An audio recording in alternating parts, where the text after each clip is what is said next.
Om Namo Bhagavate Vasudevaya. Om Namo Bhagavate Vasudevaya.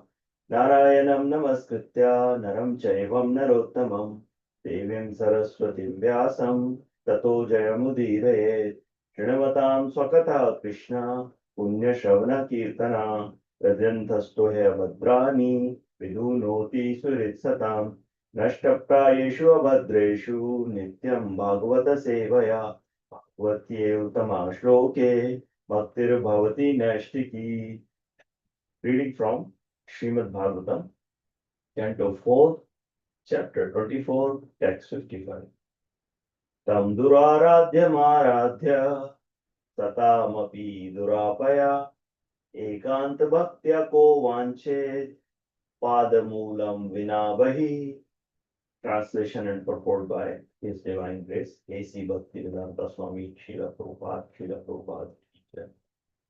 My dear Lord, pure devotional service is even difficult for liberated person to discharge, but devotional service alone can satisfy you.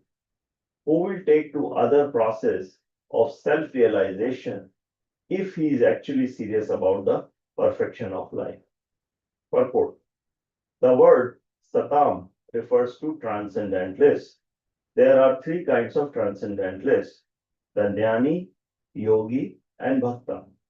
Out of these three, the Bhakta is selected as the most suitable candidate to approach the Supreme Personality of Godhead. It is emphasized herein that only one who is outside devotional service would not engage in searching for the lotus feet of the Lord. Foolish people sometimes maintain that God may be attained in any way, either by karma yoga, jnana yoga, dhyana yoga, etc. But here it is clearly stated that it is impossible to obtain the mercy of the Lord by any means but bhakti yoga. The word duraradhya is especially significant. It is very difficult to attain the lotus feet of the Lord by any method other than bhakti yoga. Text 56.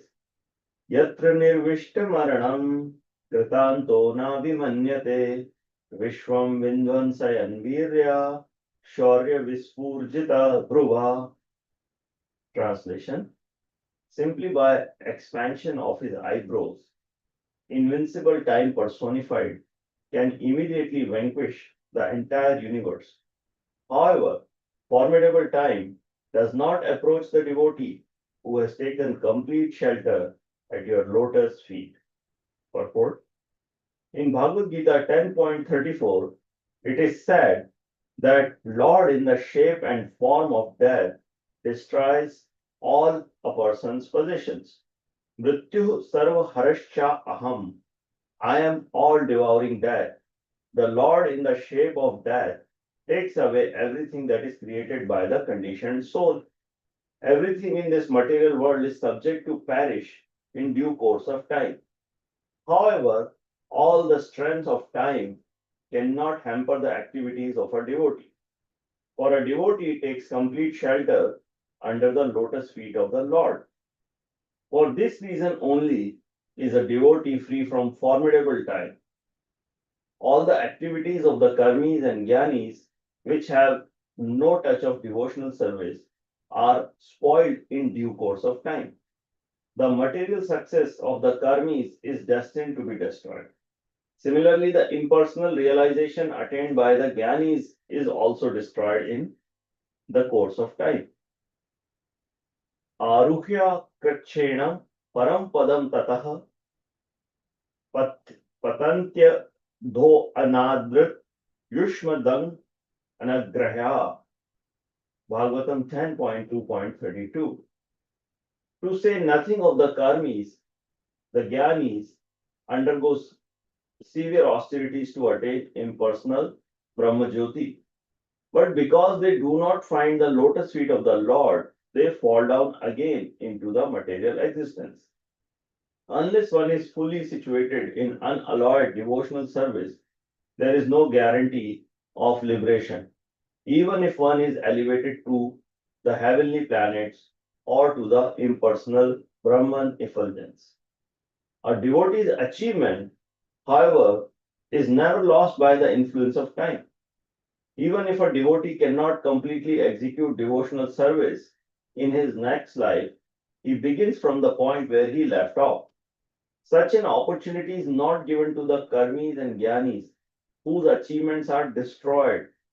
The bhakta's achievement is never destroyed, for it goes on perpetually, be it complete or incomplete. This is the verdict of all the Vedic literature. Suchinam Srimatam Gehe Yoga Bhrashto Bhajiyate. If one is unable to complete the process of Bhakti Yoga, he is given a chance in his next life to take birth in a pure family of devotees or in a rich family. In such families, a person can have a good opportunity to further progress in devotional service. When Yamraj, the superintendent of death, was instructing his assistants, he told them not to approach the devotees. The devotees should be offered respect, he said, but do not go near them.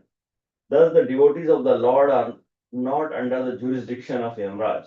Yamraj is a representative of the Supreme Personality of Godhead, and he controls the death of every living entity. Yet he has nothing to do with the devotees. Simply by blinking his eyes, time personified can destroy the entire cosmic manifestation.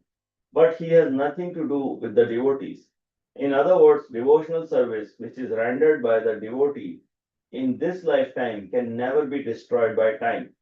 Such spiritual assets remain unchanged, being beyond the influence of time. End of purport.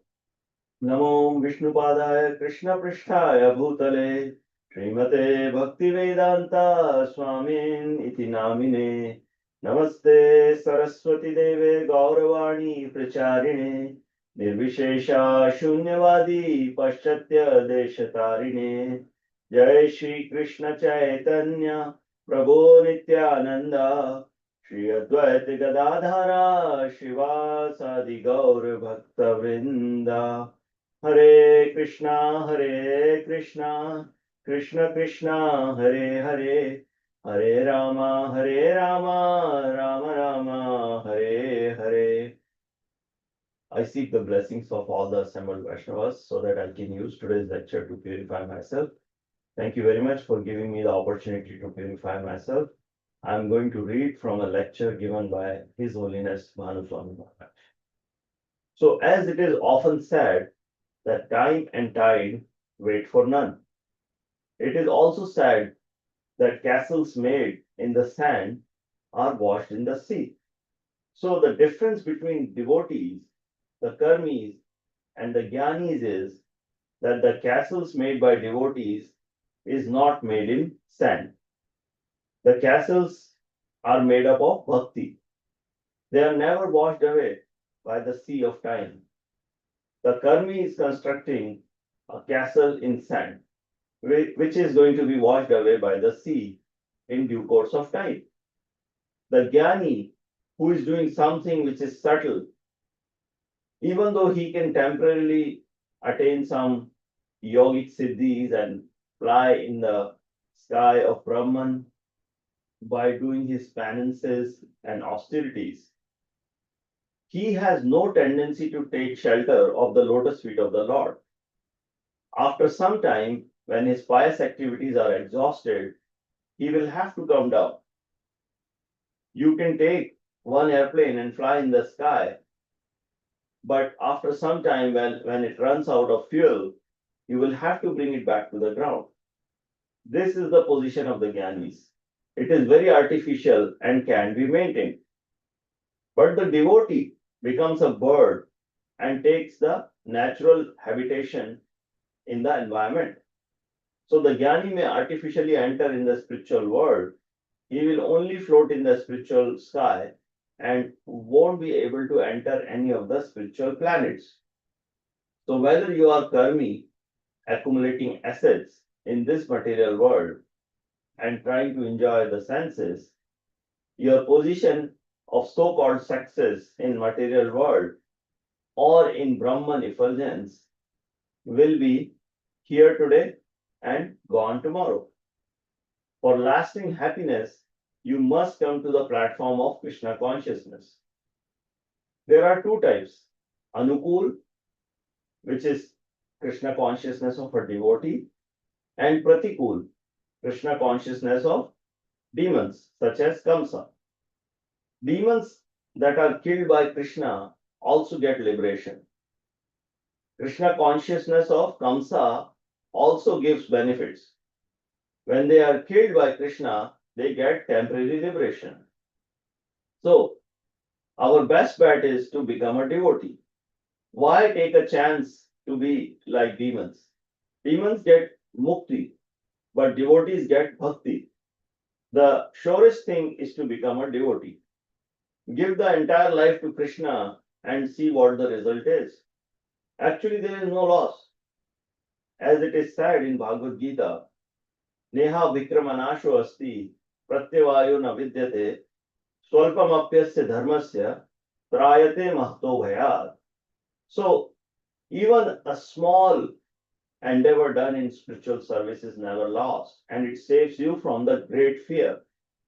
We are trying to enjoy for so many lifetimes in the company of family, friends, that we can't even count.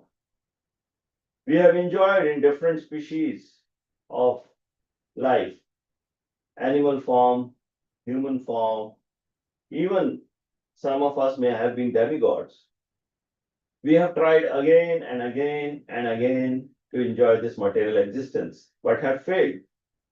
But now we have got another material body. If we keep doing what we always have been doing, then we will get what we have already got. Now we better find something else to do. Let's give one life to Krishna consciousness. That is intelligence. If that does not satisfy you, then you can go on with the same cycle of life and birth and death and become a dog or a monkey. We have no real happiness in the material world. It is simply an illusion. If you need some money and I give you counterfeit money, then you may feel happy temporarily, but ultimately it will not work. So the material world may seem a very enjoyable place, but for a person trained in Vedic knowledge, it is worthless. For a person who is learned in the Vedic wisdom, this world is useless. So, do you want to continue in this temporary existence? No, we have to take the shelter of Krishna, as being advised here by Lord Shiva, the greatest of all the Vaishnavas. Krishna very kindly comes in every one day of Brahma. Krishna says in Bhagavad Gita, Yada yada hi dharmasya glanir bhavati bharata. So he comes, and when there is an increase of a religion and when he needs to protect the devotees. But even when he is not personally present, he sends his representatives in the form of spiritual master who have the capacity to fully deliver the potency of Krishna. We have no excuse to surrender to spiritual master. Full potency of Bhagavad Gita is present in Prabhupada's as it is version, just as when the Lord Krishna spoke to Arjuna. So the Bhagavad Gita that Prabhupada wrote has that potency. We have no excuse to surrender.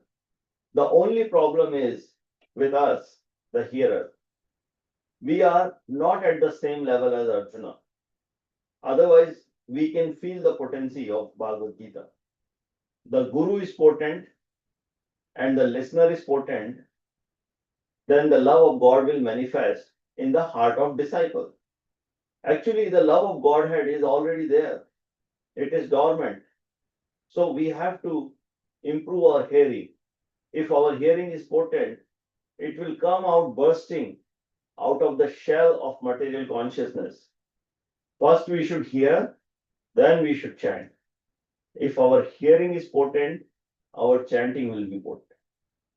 Prahlad Maharaj said, Shranavatam Kirtanam Vishnu we have to learn how to hear. When we are hearing from our spiritual master or other Vaishnavas, we will feel the potency. Prabhupada said, either you speak or I speak. As long as the pure message of Krishna is being delivered, it will be potent. It's like eating a sweet ball from one side or the other side. The taste will be the same. Srila Bhakti Siddhanta Saraswati Thakur, once he came to Vrindavan along with his disciples, and there one evening Krishna Katha program was going on. It was also the time for darshan. So he gave the option, either one could stay to hear my lecture or go for darshan. You are free to go for darshan if you want. So most of the disciples left, but Srila Prabhupada stayed. So his Gurudeva marked that this boy likes to hear, someday he will become a great preacher. So later on, when the question came to Bhaktisiddhanta Saraswati Thakur, should Abhay Charan be given initiation?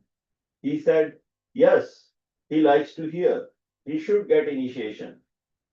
Prabhupada also said that since I heard nicely, now I can speak nicely. So we should be eager to hear kirtan or a class or ourselves chanting the Mahamantra. This is how we'll connect with Prabhupada and the Guru Parampara all the way to Krishna. By potent hearing, the doorway of the spiritual world will open for us. The person will begin to see Krishna everywhere. Srila Prabhupada explains in the Nectar of Devotion that Krishna consciousness is a switch that will enlighten the whole world. That person would see Krishna, experience Krishna, taste Krishna in all places and circumstances.